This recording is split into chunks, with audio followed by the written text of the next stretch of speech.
Welcome everyone back to the Book and Life podcast. I am here today with an exceptional writer that I had the most amazing luck finding one night, and I cannot wait to introduce you to her. But first, I just want to remind you to check out Marianne Curley's The Guardian from the Time Guardian series, as book 5 is in the works to be coming out hopefully next year. So keep your eyes out for that and make sure you're all up to date with the Times Guardian series. Now we're going to start and have a sit-down conversation with the incredibly talented Virginia Barlow. Welcome! Thank you. I'm glad to be here. It's fun here. The great thing about Book and Life podcast is, we talk about books and we talk about writing and we talk about life. It's gonna be fun. We actually had the book influencer on the other day, which is a slightly different kind of conversation that I have with them, because obviously we don't talk writing. Yeah. So yeah, it was good. But she went away with like 50 recommendations by the end of like the conversation. So nice. She's like, her husband was like, "Really? You went shopping?" And she's like, no, I was on a podcast. So, yeah, it's kind of cool. I love that too. I just love like sharing books because sometimes you get to meet authors you'd otherwise never meet. So, yeah. For sure. Yeah, so we're going to start off with the first section, which is about books. So, what is the book that you have read recently that has stuck with you the most? Okay, so the last book that I read all the way through was Stephen King's book on writing, actually. And it is really? A very interesting book because he not only gives writing tips, but he talks about his career, how he started as a writer, different trials and things that he went through, and his incredible wife. And I really, really enjoyed that book a lot.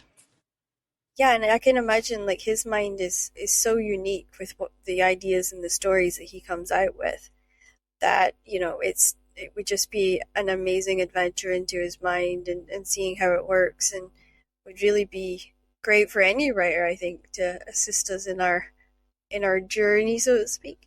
Right. So who do you wish that you could sit and just enjoy? Like if there was an author that you could pick, who would it be, and would it be a series or would it be standalones? It would be standalones. Well, actually, there's several that come to mind.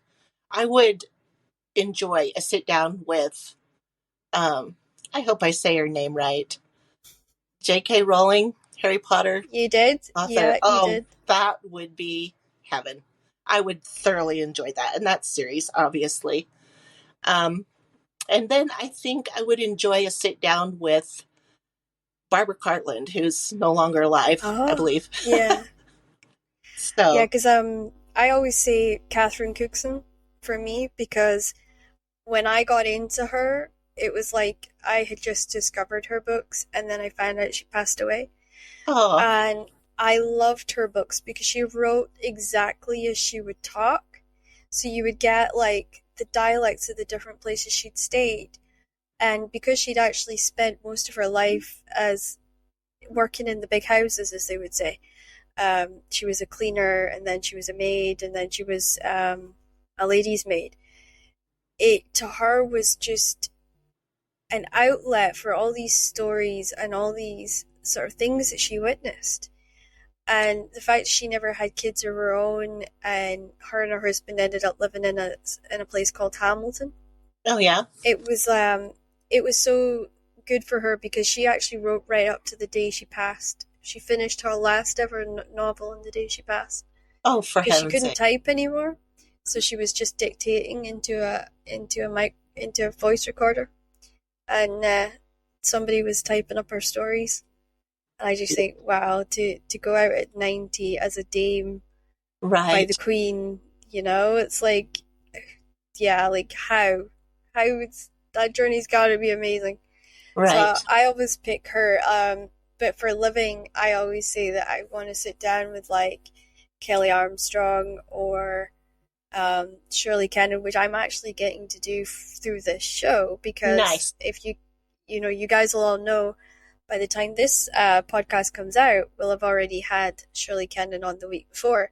So yeah, it's an incredible experience to sit with her, simply because she was the first introduction I had to fantasy romance and the adult version. So I had only ever thought of fantasy and romance, same kind of idea as Harry Potter and J.K. Rowling, and Right. like that kind of YA children's version. I didn't realize that there was this whole other world of paranormal adult romances and stuff until Yeah. I moved to Glasgow, and then I went to a place called Borders, which was our version of Barnes and Noble, Yeah. and I was just like, wow.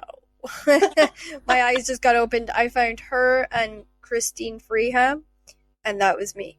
I was converted a little bit after that for the longest time. In fact, my husband was just teasing me there with my mother-in-law. He reckons I've got close to 1,000 books in my house at the moment. And I do like, I get rid of some every year, but you know what Right. you're like if as a reader, you buy books and you're like, yeah, I'm going to read them, and then you Right. read them, and then they just sit there on the shelf because you're not sure if you can part with them or not. Right. Because And they then were it so gets to the, good. You just need it there. yeah, in case you want to go back and read it. And I've got so many series as I love and authors I love. Yeah, so I have close to 1,000 books apparently, according to my Good hubby. for I you. should know, he's moved them enough. So what author, sort of like, in a sense of sitting and you're having dinner with them and you're just speaking to them, would you enjoy like the most to do? Mm, boy. I mean, I'll be honest. I would love to have dinner with Stephen King. And, That could be an just, interesting dinner. yeah, it would be a really interesting dinner.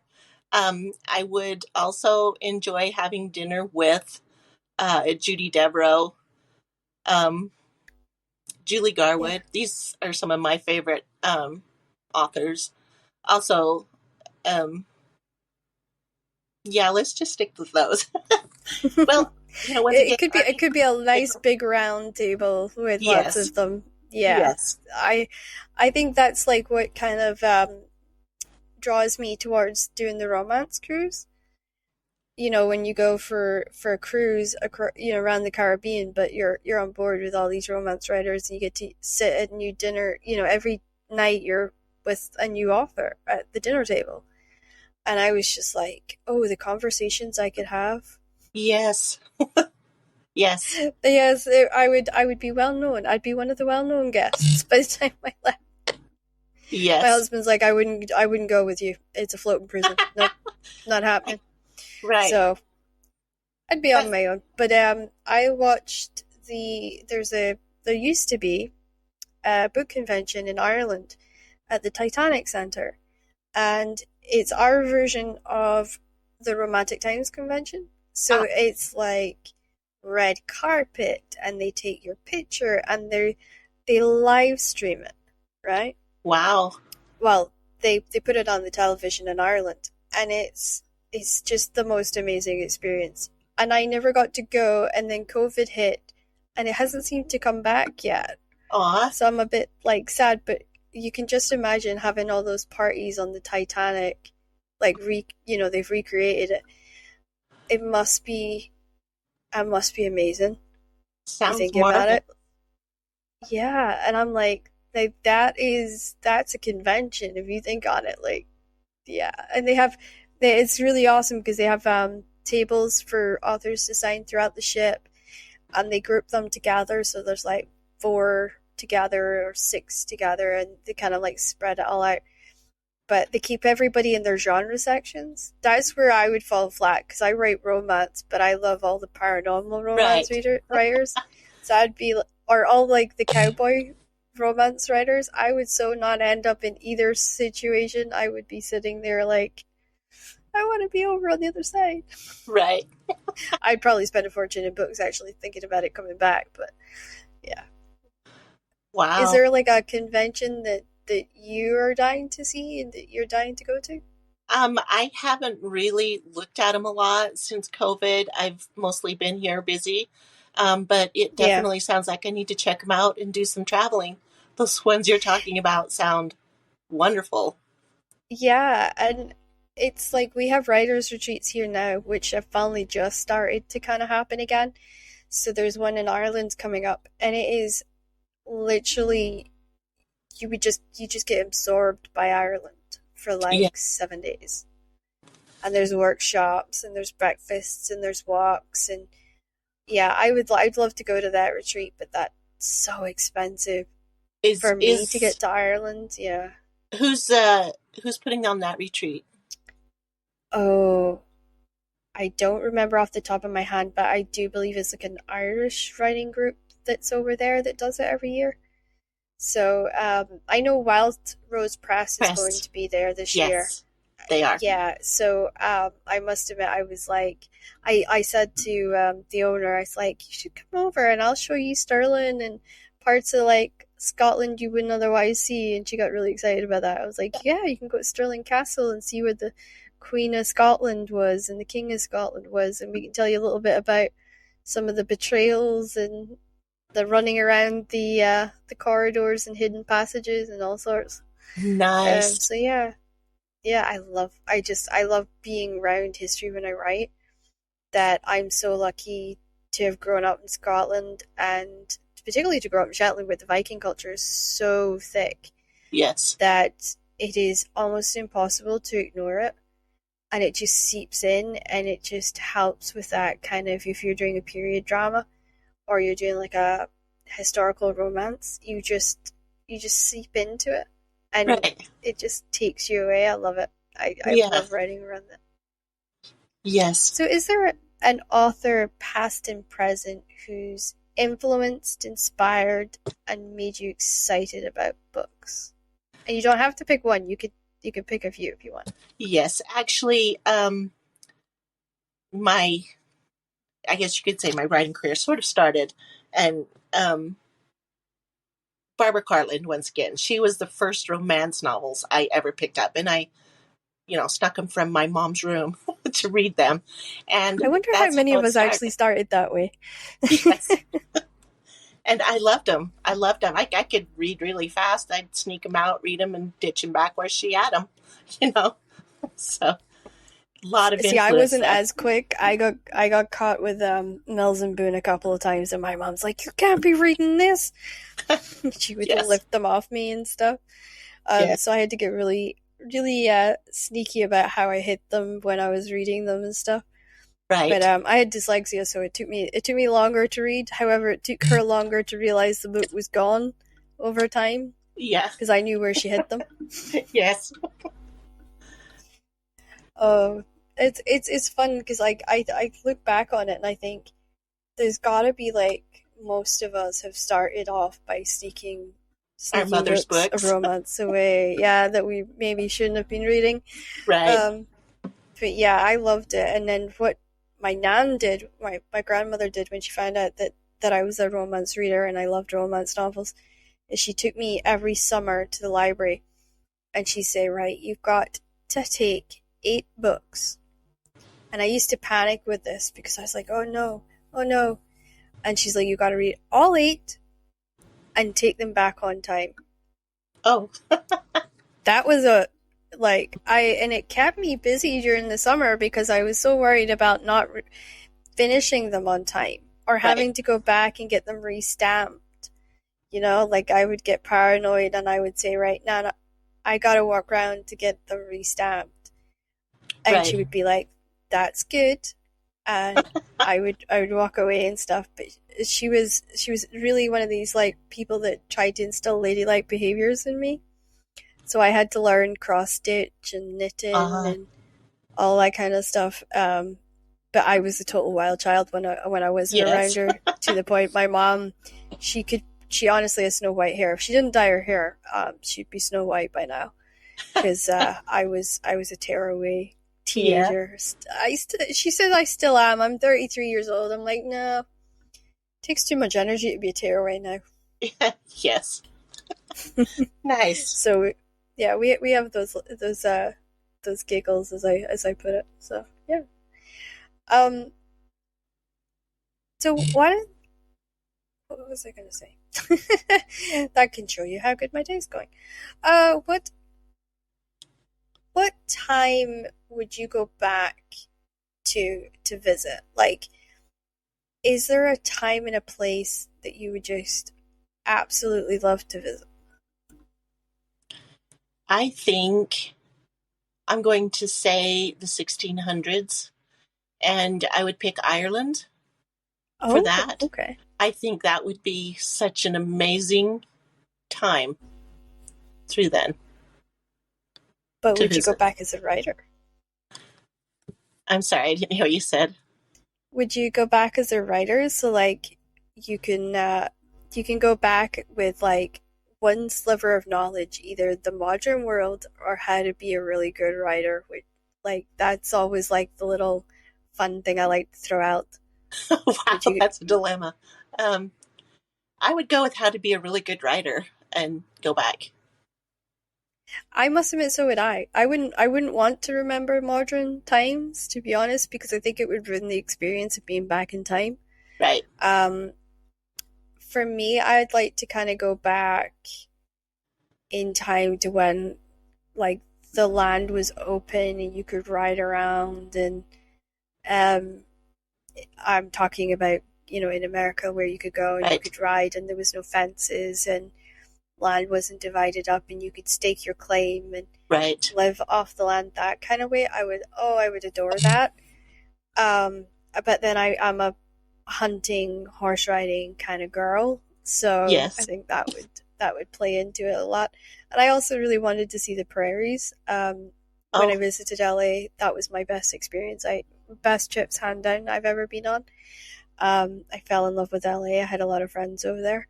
nice. Um, so I definitely want to go back and see a bit more of the States. But my Yes. husband's like, let's not take you to Dallas. There's way too many things you like in Dallas. I would never get you to go anywhere. So Yes. I have a small addiction to cowboy boots and Oh, books. really? So yeah, I Yeah. spent like 2 hours in the cowboy boot store in LA trying to pick a pair of cowboy boots, and Uh-huh. yeah, he said it was torture. So Yes. Especially if he, wasn't really there for him. oh no, That's he funny. hated it. He hated every minute. He actually ended up having a full conversation with the guy that owned the place. Oh, yes. Um, and this guy was like 7'6". He was huge, and my partner's not a small guy. He's 6'2". And the two of them were just talking away, and he turned to my hubby now, and he was like, "Your wife's actually quite tall, you know, considering my wife's like 4'2". And he's like, "Don't ever tell her that."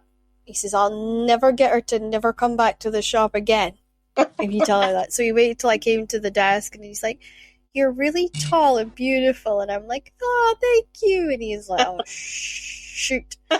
Here we go." You know? Uh-huh.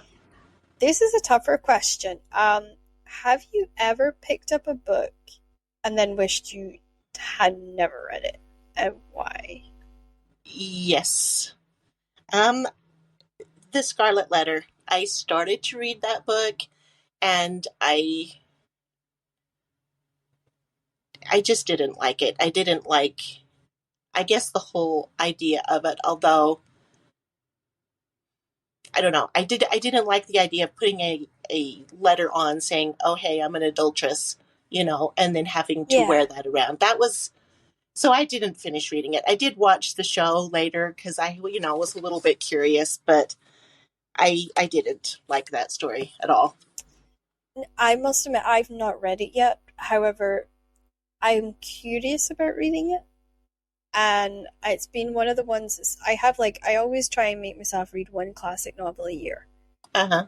And I think it's because it really reminds us of how far the novel's really transformed and Right. progressed. And I like to just kind of remind myself that when I'm feeling particularly like my writing sucks or whatever, that Right.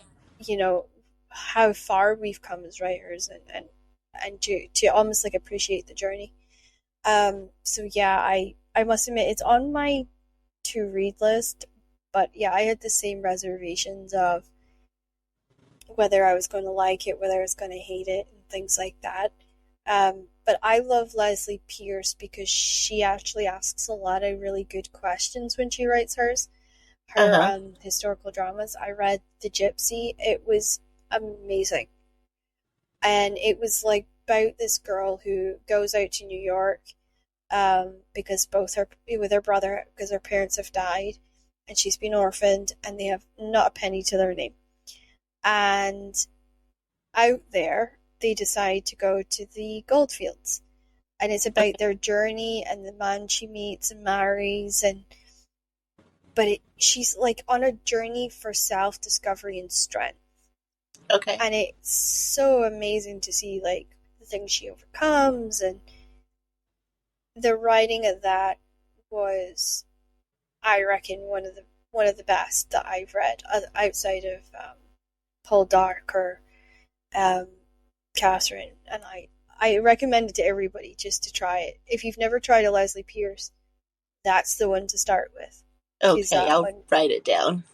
oh, it's beautiful, and she does contemporary ones as well.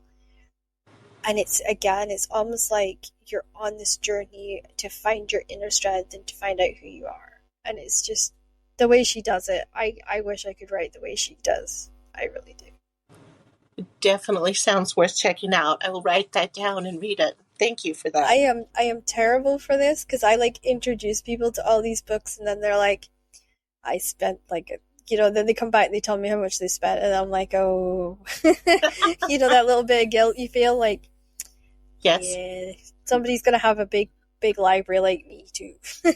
Yes.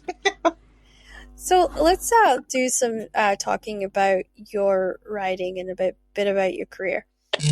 So because we all know that every story has to have a villain, Yes. and every story has to have that kind of dark, deep, bad character that just tries to ruin everything.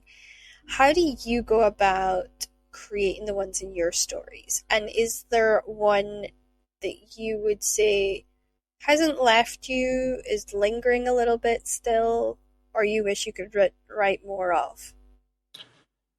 One of the darker characters. Yeah, Um, okay, so the first part of the question, usually when I'm writing and I'm writing, of the villain, yeah, um, I try to ask myself what could go wrong. What is this person thinking and from their perspective? And so I try to follow that. What would I do if I was a bad guy, and trying to stop this person from whatever it is. And I have had dealings with narcissists a lot. And yeah. so I have put a couple of narcissists in my stories because of personal experience. And they're very interesting. I had one person comment on one of the stories that has a narcissist in it that this person felt like my um, antagonist kept going on and on like the Energizer Bunny. And I thought, well, that's what they do. They don't give up. They just think up another angle, and so that's what I That tried to is a portray. very weird sort of visual, though, if you think about it. Yes. Like, how did she continue reading if she kept imagining this energetic bunny rabbit? Just I don't know. But yes, oh, it is a weird I would visual. have asked so many questions. Is there any of your villains that's stuck with you, or Um, I'm thinking, let's see. Um, once again, it would probably be the narcissist, but that's just because they were based loosely off of personal experience. And so as yeah, long as that person's around, that experience just keeps lingering. And so I would say that generally I once I finish the end of a story and I've taken care of all the loose ends, then it's done in my mind. So if there were yeah. anyone, it would be the ones that resemble the narcissists that I've known. I admire that you can actually close the book for like the story to be done and it to be put away. I must admit that's my Achilles heel for me is writing the end because I Yes. never want to close the book on the characters. I never want to leave their world. Yeah. And I think that's why I've always been a series writer or a quad. Like I write four in one kind of thing.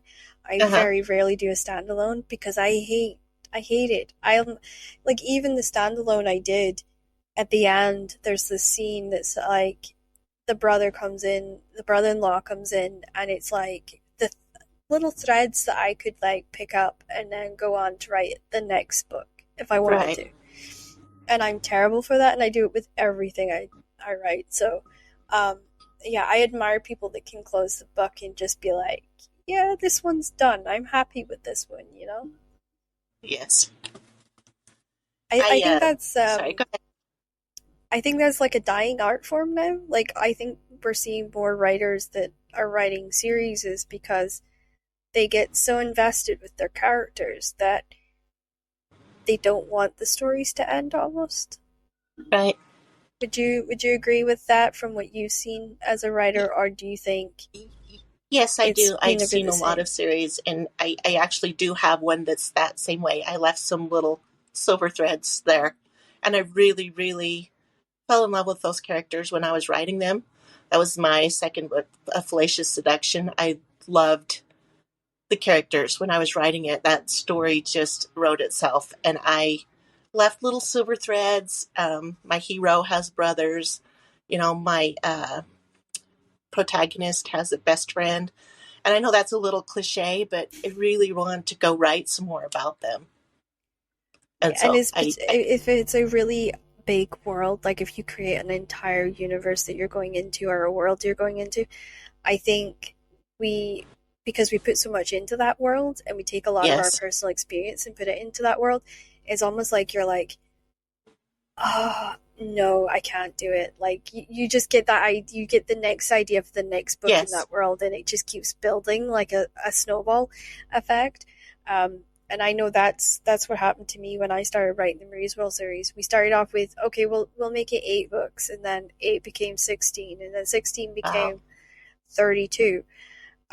It's 32 planned out, but we've only written five, uh, and it was just simply because the world we had created was so big and there was so many different layers to all the characters that we just got lost in it and we just got washed away into this kind of like into that world entirely to the point where we couldn't actually sit down and write anything else.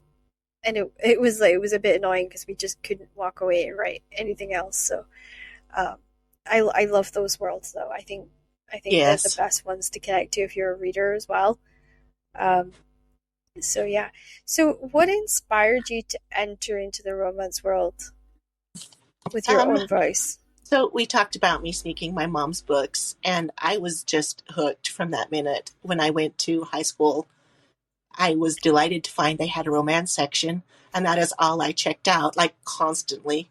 The librarian took me aside one day and asked me if I really felt like that was good for me. Of course I did. Of course this is I good for think me. it's every girl's dream. Like we all want that perfect, happy ever after love story, and I think they're an escape too. Like there's Yes, not that kind of weight to them that a lot of other genres have. yes, And that's what I loved about them growing up too. Like I just like the idea, oh, I can just escape for like a good chunk of time and then I yes, can close it and it's over and it's done with. Um, but of course, then I'm one of these curiosity cats kind of people, where I was like, ooh, what's this aisle like? And ooh, I want to try this genre, and I have to try, and it just exploded my whole world to the point where I was right. like, there's a lot, there's a lot of different genres. Um, do you ever get like a moment where you're writing something and then you sit down with your editor and you're like, they go, you do realize you've combined three genres? You ever done that? Um, Not so much until I am filling in the paperwork and they're saying, what genre does this fall into? And then I have to stop and think about it and think, oh my Yep. goodness, it's this and it's this and it's this. This. So, Yep. Yep. yes. I was having a laugh with the influencer yesterday. Um, I was sitting and I was reading the notes from my editor, my independent editor, which I do before I submit a book because of the dyslexia. And she's like, Crystal, you've managed to combine women's fiction, romance novels, sports romance, and contemporary romance. How?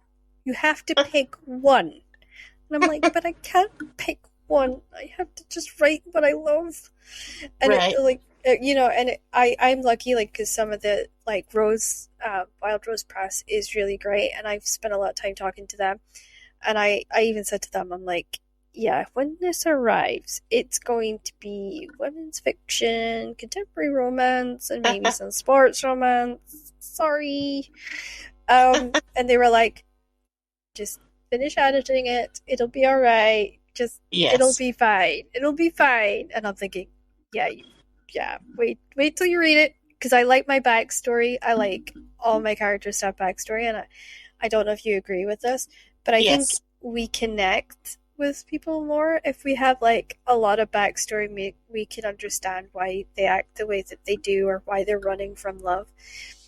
And I make that point of making sure that my readers have plenty so that they can like see this as an actual person rather than just a character in a book.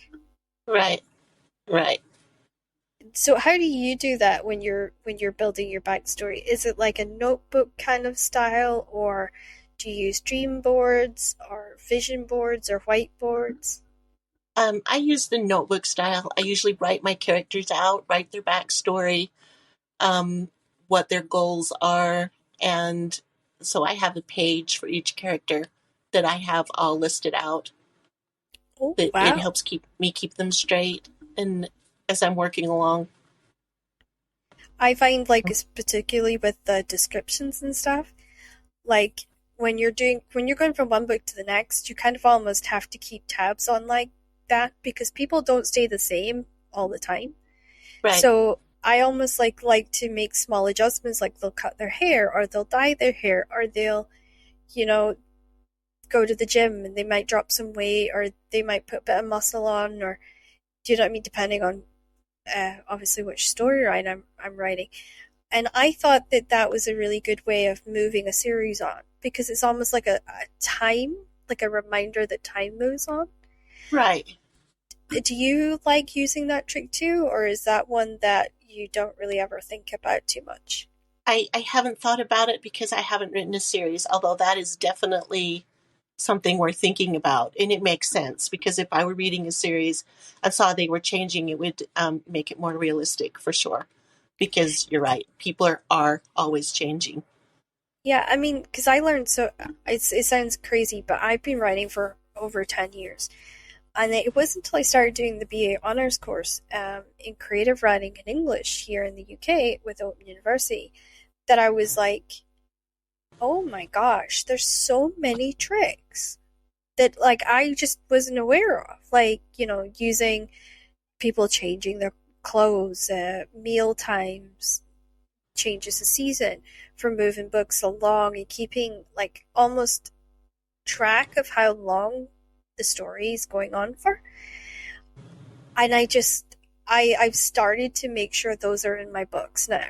Like, so I keep track of the days, I keep track of like, and I make notes. So like I'm like, okay, so maybe we don't have them be around each other for a couple of days, and right, how do I show that it's a couple of days later without just coming out and saying 2 days later, you know? Um, and I just think like these little tricks that I've picked up are going to be so helpful for me moving forward because you just don't realize that that's stuff that people have been putting in their books for hundreds of years. Is these little like season reminders and whether it's flower blooms or whether it's changing of weather, changing of temperatures, things like that. Um, I think the one that hit really home to me was Thomas Harding, Far from the Madding Crowd, and its landscape is like it looks you're looking at the environment around the characters a lot, and he's very descriptive of that. And you could really track it. He wrote it at in the 4 different seasons, and he wrote it for a magazine, and it was released during these seasons. And I was like, wow, you can so tell like how he's done it was just really quite inspiring and really kind of like intriguing. And it's the same with there's a very famous author called Ali Smith, and she does it as well. Um, she sets out these great seasons and these great little time jumps so that you know that the time's moving forward. But I like her book because like her opening line to her book, The Hotel World, is "Woo." That's her opening line. Like, I'm sorry, when you open the book and the opening just sentence is "Woo," it Right. sticks with you. I was like, wow, I quite like this writer. She's got a sense of humor. I think I'll be okay with this one. Um, yeah, I liked her a lot, and I would never have picked her up if it wasn't for this course. But yeah, I think as writers, I think you've got to learn as you're writing, because we're on a journey too, that our books show our progress through that journey, if that makes sense. Yes. And I just love that. I love Yes. watching authors develop and change, and to see their growth. And I think I'm now kind of getting to that point in my life where my stuff's growing with me rather than me desperately trying to hang on to lots of detail, and like I used to put on these menus and these vast table scenes with all this mouth-watering food. And the amount of readers that would say to me, Crystal, you made me so hungry in that chapter. I had to go have dinner, or I had to go eat something. Um, and it was like, but I would get so caught up on those scenes that I almost would forget about all the rest of it, like all the other little tricks I could have done to move it Uh-huh. forward, rather than making somebody go, oh, I could go roast chicken with herb toddies and roast vegetables and oh, gravy that's made from scratch. Like that's the kind of detail I put into this, into Yeah. the food kind of thing. And that is my weak point. And I say to an editor, if I know there's food in it, I'll go, I'm really sorry, but I would recommend that you have a snack nearby for when you read this, because yeah, it's gonna get hungry in there. Um, one of my recipes that I used to make, it was called a vegetable bucket, made it into Marie's World. And one of the readers actually started to make it as it was like in the book. And she said it was the best snack, healthiest snack she'd ever had. Because you just chop up some vegetables and you put them in a bowl with like butter, like a little Uh-huh. bit of butter in it. And then you stick it in the microwave for like 3, 4 minutes. And it's like, they're soft, and there's a little bit of a crisp to them, and it tastes so good. But It you've also sounds got that, wonderful. yeah, and you get the creaminess. And she's like, now if I get it, like, when you get that little bit of hunger at midnight if you're up writing, she's like, if I get that munchy stage of her night, she goes and makes that, and it drives her partner crazy because she's like, they can hear like the chopping board late at night. And the other one I did was spiced roasted apples, where I took the core of the apples out, and I took dried fruit, which I had put like sugars into. So you had like a little bit of brown sugar, a little bit of white sugar, and you kind of rub it together with like Uh-huh. some rum in it or whiskey, and then you fill the apple up and you wrap them in tin foil, and then you stick them in the oven for 20 minutes. Everybody said that it was the best thing they'd ever tasted, because they all went away and they made them. I apologize now, guys, if you're listening to this and you're like, oh, Crystal, I'm on my way to work and now I'm hungry. But I use food as like one of my hooks in my books. Do you have any particular hooks that you like to use? Definitely not that mouth-watering ones. I don't know. I guess I haven't I really put thought you on about it. this. Yeah, I put you on the spot with that one a bit. I like Yes, to you like, did. because it's great to have a conversation where you kind of like just talk about different techniques and different things that you can try, and different little techniques that makes it more experience and a better experience for the reader. Um, Yes. so I love sharing things like recipes. I did like my world strongest chili pot was in one of my books, and I shared that with one of my friends. He went away, and bless him, he said he ended up not able to finish it because it was so hot. And this was Wow. like the guy that would put like extra hot sauce and things like that. But my and I can't have chili because I'm allergic to chili. Completely Uh-huh. shuts my throat down. But because I'd done a lot of chefing with my mom was a master chef, or is a master chef, so I spent a lot of time cooking with her and baking with her, and I would come up with all these different concoctions, and she'd be like, "Where are you getting this from?" Like the night I made my dad treacle chicken, which is like a syrup, Uh-huh. and it's done in the oven, and it's got vegetables in it, and it's got rice in it. And he was like, it was so sweet. He loved the taste of it, but it was too rich for him. And he was like, he had to go to a meeting, and his stomach just was off for the whole meeting. And Oh he had to dear. come home early, and he was like, I really enjoyed dinner, but I don't know what it did to me. I'm going to go to bed. And I was like, oh, okay. Like, I'd made this dish for 100 other people. Nobody had a problem with it. Made it for my dad. Nope. He was like, Uh, nope.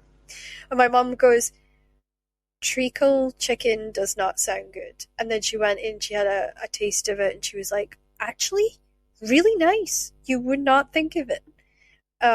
So yeah, I do that, and I make maple syrup chicken as well in the oven with like, if you stuff it with butter and vegetables, and it keeps it like it keeps it moist for so much longer. But you get Interesting. that, yeah, and you get the flavor of the maple without the whole, the overpowering sweetness to it. Right. So like, I love doing that for my books. I do apologize if I've made everyone hungry. I really You're making me hungry. do. Yeah, like it.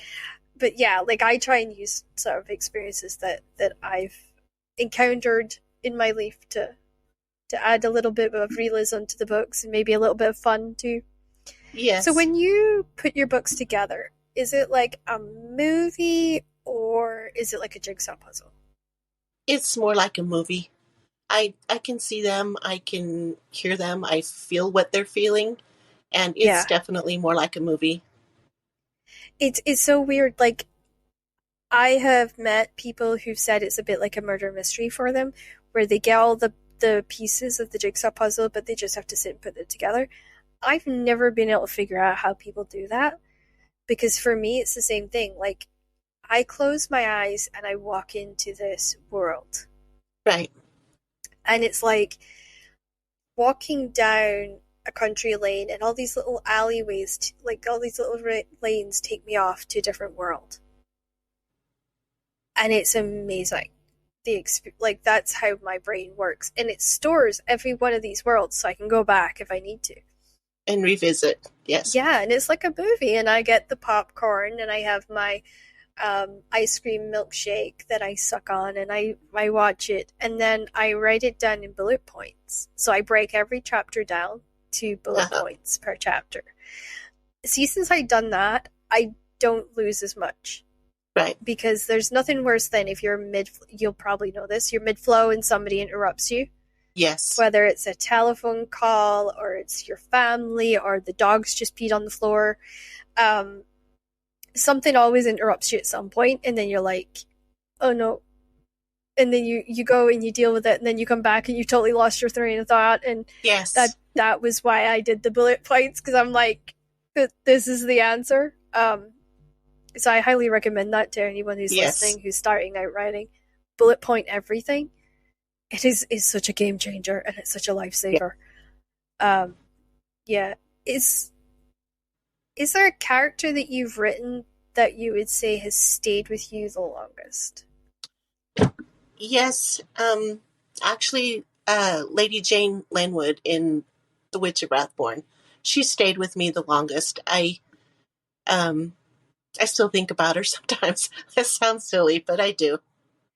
Not at all. Like I mean, it's so funny you say that because sometimes I will be writing, like I've been writing Ride With Me, and that's about Cole and Lorna.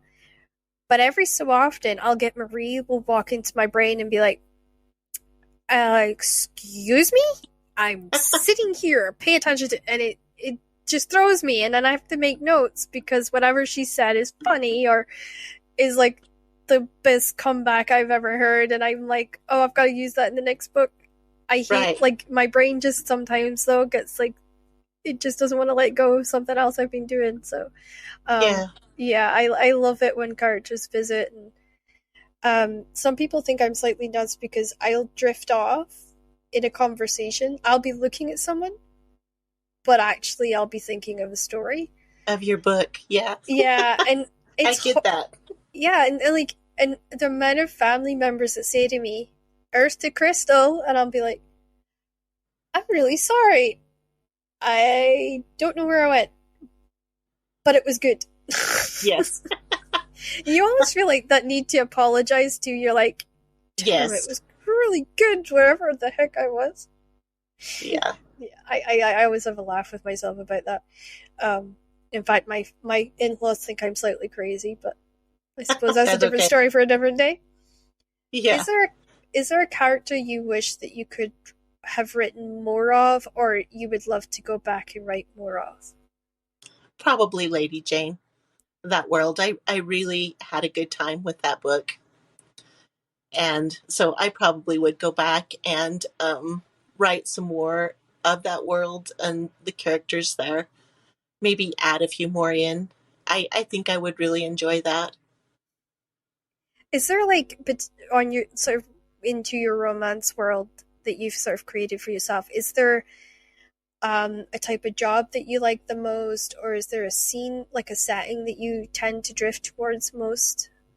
I like historical a lot. I have written like three contemporary ones now.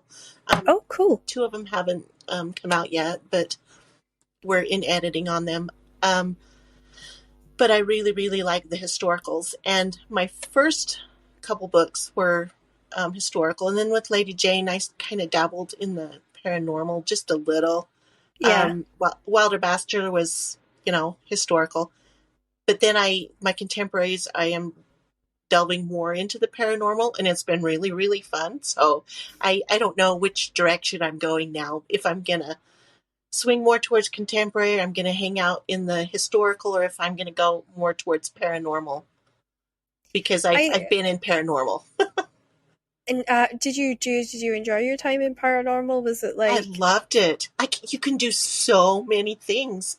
It there's is no just rules? Yeah. yes. I must admit I'm a sucker for that too. I just I'm in the processes of editing the Orchid Guild that's going to Wild Rose Press. And it literally is two brothers are in love with the same girl. One of them uh, is completely in denial, like total denial of I'm not in love with this girl. And we're all I bet you every reader's gonna be like, yeah, you are. yeah. Yeah, you are. Who are you kidding? And then you've got because this one is like Celtic mythology lands in Redding, California. So Nice. it's like this lovely, mountain town suddenly gets invaded with Selkies and vampires and werewolves and Wow. witches and Welsh traditional magic. And what I kept, like, I found that my readers love diary entries. So what I did for this one, they all wanted me to do it like a paranormal one with diary entries. So I did that. So it has a little bit of feel of like, Vampire Diaries, but Uh-huh. it's like, you learn what a Selkie is, and it's like my particular version of Selkies is they're a shapeshifter. So Okay. he is a seal, so he's been cursed to be a seal, but he's found ways to get back onto dry land. And when he is on dry land, he's forced to be a vampire. So he got Oh. cursed twice, which is I kind of feel for him in that regard because I'm like, Oh, dude, you didn't just get cursed once, you got cursed twice. And he has like this constant need to go and be in the sea or be near the sea. And obviously, if anyone knows where Redding, California is, it's right up in the mountains and there's no Yeah. ocean anywhere nearby. Yes. So it's I like it, and I like how I've set up that series. And I really hope that Wild Rose Press takes it because I think it would be a lot of fun, and it's a YA too, so I get to go back into writing YA for a little bit. Because for me, if I write too much adult romance, I get stuck. So I have to like almost change it up a little bit and Uh-huh. try and do other things. Do you find that like that you maybe get to a point where you almost feel like you're burning out because Mm, you're kind of writing in the same sort of style or the same sort of way?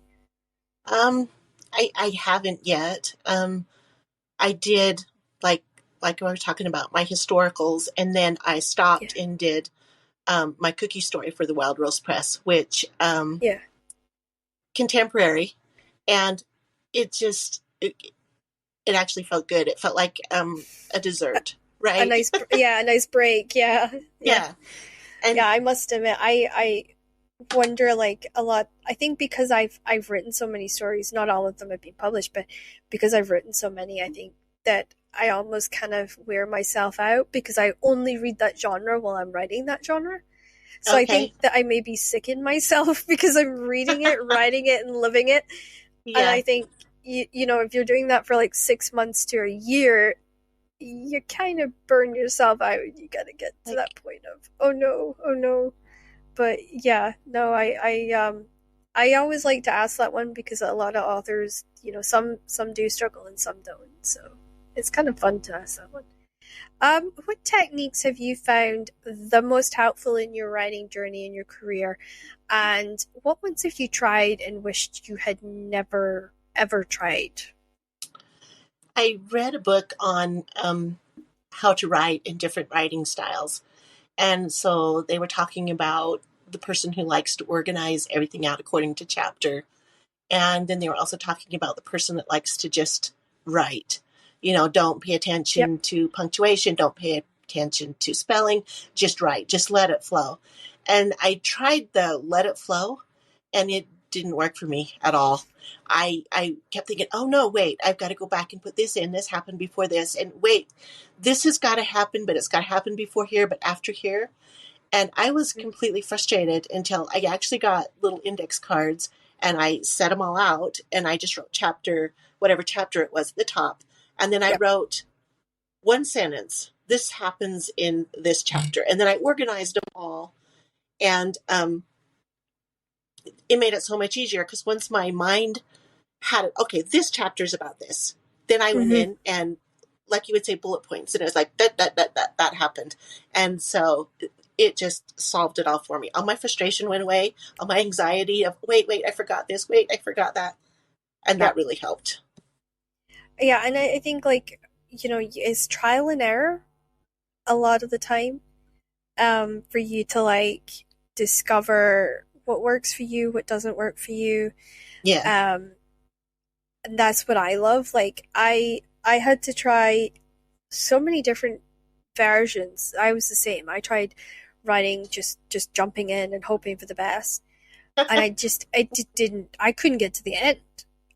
Right. I got so confused, and in fact the editor I had at the different publisher at that time said, "You've written 5 sentences backwards. How did you write 5 sentences backwards?" And I'm like, I don't know how I wrote 5 sentences backwards, but I must have been like spinning my wheels to try and Yeah. remember the next part that I actually wrote it down like the wrong way round. And I thought, wow, that's really telling. And that's why I never did it. And the other thing I tried was talking to the computer, getting it to Oh. write for me. But I couldn't do it because like you've got to put the commands in. So you have to say like new paragraph, um, indent, full stop, Oh comma. wow. You have to remember every little grammar detail as you're going, and I just couldn't do it. I just couldn't do it.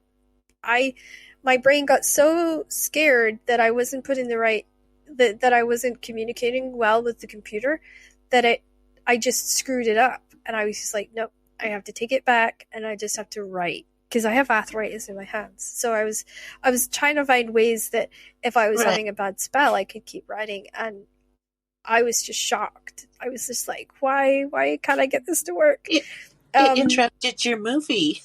Yeah, it Nobody wants does. to think about inventing when you're watching a movie and you're trying to tell. Yeah, exactly. Or like I have a tendency where I will be very strict and I'll lay things out like he opened the door and he closed the door. And I almost like when I put it down first, that's really just a guide for me. But I have Uh-huh. to go back in and sort of edit it so it flows a little bit better because you don't want to be reading, he opened the door and then he closed the door. Right. He, it's the small details you want to read, not the mundane things like he took a shower, Right. first thing in the Right. morning for no reason. Right. Yeah. Right. So I've learned from that. That was a technique that I had to learn. Um, I didn't realize, was really important, and I got to sit and learn like there, everything that your character does should be for a reason, Mm-hmm. and it should push the story forward. And don't get caught up on the fact maybe that you haven't put down character has a cup of coffee or something to eat or something to drink or but at the same time have those little landmarks so that the passage of time. Balancing that has been an experience. Right. I think I'm still learning that. I think I will be probably trying to learn that balancing technique for some years to come. Is there any like tricks that you've had to learn to balance or Here and there. One author I was reading, as her characters were traveling from one point to another, they were having a conversation, and then she yeah. would throw in these things.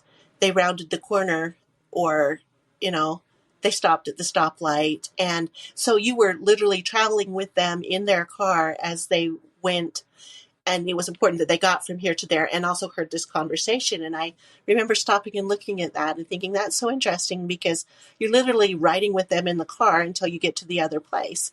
It wasn't just they got in the car and drove to the cafe. And Yeah. so I've thought about that quite a bit, just putting in little things as you're going along so that you're traveling with the character. Yeah, And I love that. And um I think if as writers as we kind of progress, I think we'll almost take a lot of the tricks that the classical writers used and we will start adapting them into new books. I think for the longest period of time everyone was worried about pacing, right, that we almost forgot about all the other stuff in a way. right, Like I was terrible for doing that as well. I'll hold my hands up and say I wish I had sort of taken my time a little bit more and just, gone right, whoa. But yeah, like I think it's I also think it's like style jet like, we all go through fashions like with right, readers. And I think we're so worried about trying to write for the readers sometimes that we get locked into these situations as well. And I would like to think as we go on that it will get better. Like that I right, will not just give in to the fashion of right. different pacings and stuff. So we're going to go into the life section of this podcast where we kind of demythify authors. Because believe it or not, we are human. We have lives. We do not just live in houses with hundreds of thousands of books and never leave. We like to Right. go to coffee shops and antique stores, and we do lots of strange things with friends. Some of us more strange than others. So we're just going to this is the part I love because it's like we're empowering each other and we're holding each other up, but at the same time we're like sharing tips and tricks on like de-stressing Right. and our lives, because there's so many readers out there that think that we're all filthy rich and we all Right. have these big houses and we go Right. to we throw book parties and we have writers groups in our living rooms every week, Right. which sometimes is the furthest thing from the truth. but I like to demystify us and try and kind of make it a bit more human. Yeah, I think human's a good word for today. So, what's the first thing that you do to de-stress from writing and editing at the end of a day? Um, I go for a walk. I go find one of my grandkids, play with them. I go watch a movie. I go find my husband, see if he wants to watch one of the series we're watching on TV, and just sit and eat popcorn and watch it with him. Just anything and everything that's different that Yeah, gets my mind off of my book or just get me away from it for a minute, give my yeah, mind a chance to think of something else. And usually it's that. Go for a those are walk. Like really I said, good grandkids are ones. excellent for that. Oh yeah, yeah. I've got a niece, and like I have gone to see her one day, and I was so in my head about my book that she just pulled me right out of it. Right. And it was all, you're here to see me, so you're going to focus on me, kind of thing. And Right. it was so refreshing because I literally got out of my head, and I got in the car, and it just, all the parts that I was stuck on just sort of evaporated, and it felt great. So, what Right. hobbies do you enjoy, and which ones do you wish you had more time to explore? Yeah. Okay, so I knit and I crochet and I do quilting and I don't garden per se, but I love roses. I love tending them. Um, I have dabbled a little bit in sketching. That's been pretty fun. And the work with charcoals, pastels, drawing, pretty much. And sewing. I do that. I don't cook a lot, although I have, when my kids were little. Yeah, And I yeah. don't bake unless I get in the mood to go baking, and then I want to bake. But as in general, that, and I wished I had more time for all of them, Yeah, like actually. I must admit, yeah, I have those feels too. I quilt as well. I cross stitch, I embroider, I sew. I'm Yeah. terrible because I think my nan sort of drilled it into me. My thing Yeah. is I'll go and say to hubby, right, let's watch something together, and then I sew the entire time. And he's like, how can you possibly know what's happening? And I keep telling him word for what happened. And he'd be like, how can you do two things at once? And then he Female. started, you know, he likes to do 3D models and prints 3D models. And then he started doing the generation for the, they create a 3D image and to print them. And he started doing that while I was watching stuff with him. And I was like, so do you understand how you can do two things at once? And he's like, yeah. That kind of way where you're like, he's like, oh crap, I know what she's talking about now. So yeah, but I love to do little craft presents for Christmas.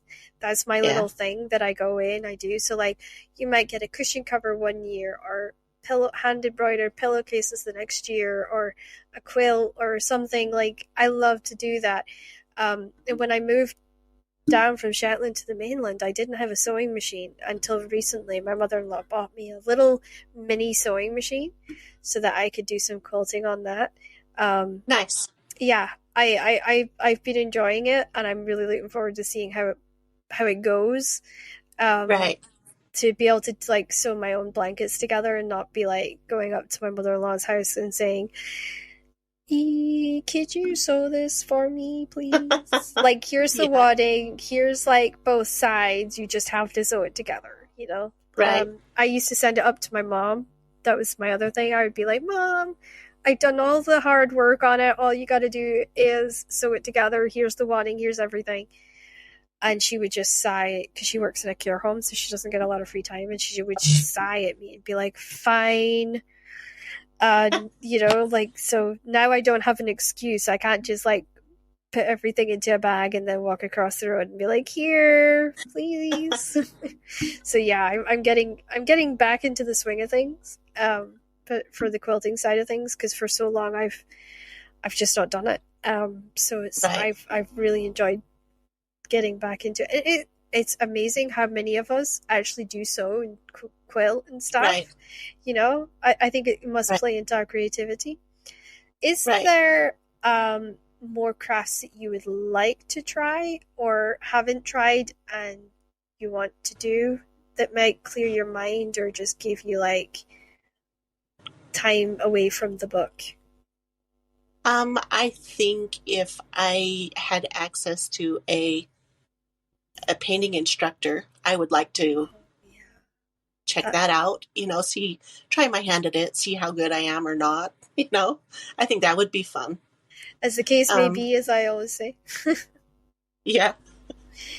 Yeah, I must admit, I can never answer that question because I'm one of these people. If I get an idea that I'm gonna go try something, I just go and try it. Uh-huh. Much to my husband's frustration with me because he'll be like, "What are you doing? What are you trying now? Do not injure yourself." I'm terrible for the injuring myself part. So it's more Uh-huh. of a case of he doesn't want to take me to A&E and be like sitting there for 4 hours waiting for them to let me go. For me, Yeah. in particular, I have a long term illness, so that makes me slow down and really appreciate the day and smell the roses.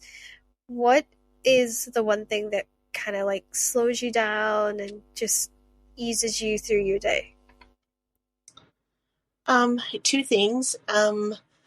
Several years back, I had a pulmonary embolism, and Wow. I ended up in the ICU in the heart floor Yeah. for 10 days, and it really made me stop and think about my life and my choices and, how lucky that I was still alive. Yeah. Yeah. And I suppose now I'm in my 50s and I look back and so busy trying to care for the children, feed the children, get them to school, all of those things. It just seemed like it went by so fast. Yeah, it does. And It really does. so watching my grandchildren, once again, like I say, I want to slow down and play with them Yeah. and hold them and those two things mostly. And I think if grands is like the most special thing because you form a different kind of relationship with your grandchildren, and I think Yes. that's so important because to me, like my mom was always running about, busy, didn't always have time for me and my brother. So every day, my grandfather would come and play cards with me if I was off school Right. sick, or he would come in and make tea, and he'd be like, "Right, come on, Trouble, give your mom 4 hours to do the housework or whatever."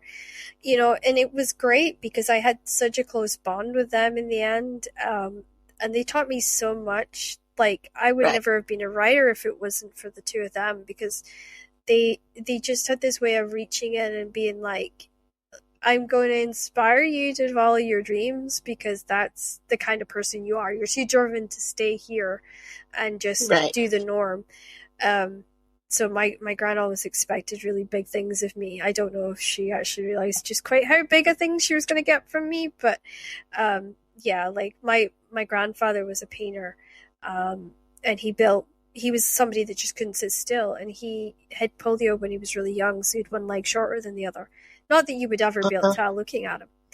And he played bowls and he did architecture and he built bridges, and then he would go and he would Wow. paint and then he would sell his paintings, and it just baffled me that this man never seemed to stop. And then here's my lovely grandmother sitting downstairs, who'd been a professional knitter since she was 8 years old, crocheting and doing blankets and Right. knitting all this amazing stuff, and doing lace work, which I always really admired. She did a little bit of lace work too, and I Crocheted lace. yeah, like Shetland lace, so it's like almost like Nice. spider web thin, and it is Wow. so stunning. And she was just amazing at what she did, but she also did sewing and she would do other things, and she taught me a lot about patience because she was like, "You are going to have to learn patience." And I'm glad she did teach me it because now that I'm older, I realize I don't have a lot of patience for myself. Right. I do for everybody else, but not for myself.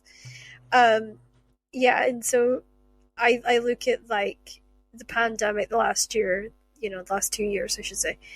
And I ended up doing so much crafting because I couldn't write. I could not write because, like, I would write in a cafe or I would write in the hospital when I was getting arthritic treatment or whatever.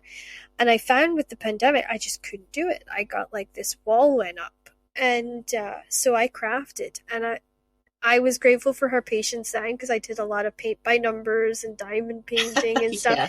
And I was just like, you need a lot of patience for that. A lot of patience for that. Yeah. So yeah, I was very grateful for that. So I think grandmothers are amazing, and especially ones that Yes, they love are. to play and kind of get down. So what's your favorite place during the day for you to curl up and read or relax? Is it your garden? Do you like going to a cafe? Do you have a reader's nook that you like to just escape to? I have like a sitting area in my bedroom. There's a couch and things. That's Oh, where I like to be because nobody bothers me in there. If I were outside, they would come outside. and be I have an asking you office 50 too. questions. Yep. Yes. But when I'm in my office, they bother me there too. So when I'm in my room and I close the door, then they leave me alone.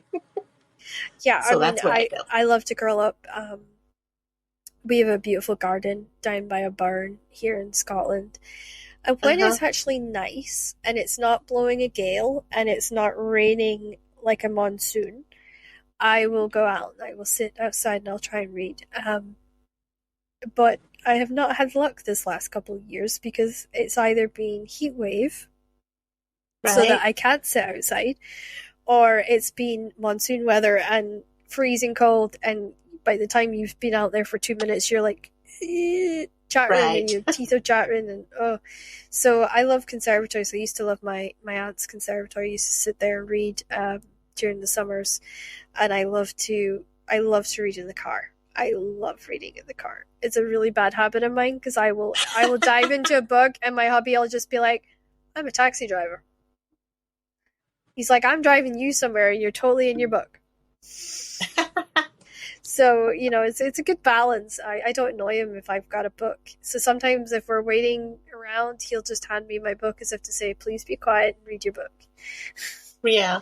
Because his patience, with me sometimes runs a bit short. But yeah, no, I, I, I would love to have a house someday with a conservatory just so that I can sit and I can enjoy the warmth of the day and read my book and write and be comfortable. Right. And yeah, that's my Right. favorite. So we're going to go into the word game. Now, I will explain this a little bit because many authors have done this all differently. Everyone's done it differently. So you can either connect it to a book you've written or you read, or you can just say the first word that, like the first thing that comes into your head. All right. So whatever's easier for you and you have fun with, then we will do that. So the first word is lace. Um. So the first thing that comes to mind is a fellow author, the Wild Rose Press. She wrote a book called Letters and Lies, and that book Oh, cover is so beautiful. It's a lady's sleeve with lace dripping off the end of the sleeve, and she's burning a like a little note over a candle. I oh love that wow. book cover. It is so pretty. So that's the first thing that pops in my head. And fabric. Oh my gosh. Okay. So Gone with the Wind. Um, when she comes back to Tara and she pulls the drapes down, she's looking at, I don't know if she actually pulls them down, but she takes the drapes Yep. and makes herself a beautiful outfit out of them. That's what comes to mind with fabric. That is such a good one. I like that. That's so cool. Sweetie wrappers. Uh, so I'm going to go with Willy Wonka and the Chocolate Factory for that one. I kind I, of thought I, that would come up. Yeah. That's why I always throw a sweetie, or I'll throw like a really sweet thing in just randomly to uh, see how many people is going to mention Willy Wonka and the Chocolate Factory. Um, Teacup. okay, Jane Eyre comes to Oh, mind okay. with that one. It just seems teacuppy. Funnily enough, when I wrote this word, game, I was actually watching Bridgerton. So that might be where I've gotten my ideas from. I don't know why. Sandwiches. Um, so there's a scene in Somewhere in Time, and I'm not sure if they actually are having sandwiches, but they're on a picnic. And I can see Oh her my sitting god. there on the blanket, and that's what comes to mind. I hope there was a Yeah, sandwich nibbling. there. I hope so too, because like a picnic's not a picnic without a sandwich, in my Yeah. estimation. I always say sloping or floppy hats, like the really big hats that women wore, sort of like when they go to the horse racing or back in the olden days, when hats were like the in thing to wear. That one would have to be My Fair Lady, and I'm not sure if it's a book, but the movie comes to mind. They had fabulous It is a hats. book. I'm pretty sure it's a book. Yeah. Yeah, I think it is a book. So yeah, I think you're right on that one. Yeah. And last but not least, gloves. Okay. Sense and Sensibility. I hope that's the right one. Yes, I thought that too. The scene where he's I thought taking her that glove too. off. Oh my Oh, gosh. yeah. Oh, oh yeah. See that slowness. Just killer, killer. Oh, I love it. Yeah. So, what I like to do when I finish off at the end of this is there a book that we should all be looking out for that's coming out that you're writing? And what is your book that you're currently loving the most that you've just released? Okay. So I have two books. One that I'm all done editing. I've done the final approval on. It's for the Wild Rose Press's ice cream series, so it's a real short one, and it has witches, and it's very paranormal. And it's called Key Lime Coconut Curse because it needs to have Oh, the ice cream title I in love the. that. And then I've Yeah. done another ice cream one who should be out this year, I'm hoping, and it's called S'mores Siren Song. It's about a siren and a marine biologist. So, Oh, I like that. That yes. is good. So those I do two, like that. and then hopefully sometime later this year, I have Devil's Dominion. I like the title. I do. I love the title. Yeah, I love that title so much. Yeah. I'm going to be looking out for that one now. Yeah, yeah, But no, I love the idea of having an ice cream as part of your title. yeah. That sounds awesome. Like I remember doing a writing contest once where all we got was a sentence and you had to write an entire short story off of that sentence, and the sentence was, and now the door is closed. And you had to Wow. come up with something from there. And I wrote this very detailed sort of thriller, and I'd never read thriller before that, and it was the first thing I ever wrote. And Debbie Glory read it, and I won the writing contest. Nice. And she was the one that patted me on the back and said, "Your detail and your eye for detail is what needs to be in publishing. You need to publish." At which point, I then started looking into it and I started pursuing it. But yeah, I love those games where you just get like a sentence or a word, and it just sparks like a novel Right. based off that, or a short story based off that. I love doing those little things. Yeah. I used to hate them, but I have actually learned to love them. So yeah, that's so cool. Yeah. Well, it's been such a pleasure having you on today, Virginia. I want to remind everyone that if you're following us on Stitcher podcasts, with Stitcher Podcast, Amazon Music, Spotify, that we will be back next week with another great episode and an even more scintillating experience. And maybe you'll learn a thing or two from a different romance author. But it has been a pleasure to have Virginia today. Everyone stop by Wild Rose Press and take a look and see if you can find your next heart-stopping romance. Thank you. Thank you. It's been a pleasure.